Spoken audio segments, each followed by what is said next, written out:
জীবনে সাকসেস চাও তাহলে ইউটিউবার হও। মানে মানুষের কথা আর কি। ধরো যদি ভিডিও বানাও তাহলে মেলা ধৈর্য লাগবে, কারণ ভিডিও ক্রিয়েটর বানাতে গেলে তো সহজে একজন ক্রিয়েটর হয় না, মেলা কষ্ট। আমিও বানাই, মানে এত কষ্ট করে এডিটিং করি, ভিডিও করি, কিন্তু দিন শেষে একটা ভিউ থেকে যায়। ডেলি ভিডিও ছাড়ে, রেগুলার ভিডিও ছাড়ে, কিন্তু ভিডিও ভিউ হয় না, কোনো সাকসেসই পাই না। মানুষে কয় যে বড় বড় মানে ইউটিউবাররা মেলা কিছু করতেছে, তারা মেলা কষ্ট করতে পারে। কষ্ট না করলে আজকে এই জায়গায় আইতে পারে না। তেমনি উজ্জ্বল বর্মন, আরো মেলা বড় বড় ইউটিউবার আছে, ওরা মেলা কষ্ট করে আজকে এই পর্যন্ত। কিন্তু ইউটিউবার সবার জন্য না।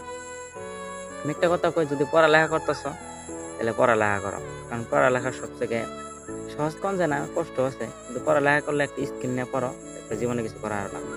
আর ইউটিউবার হবার চাইলেও স্কিল না। আমি ইউটিউবে বলবো, আমি কিন্তু সাকসেস পাইনি।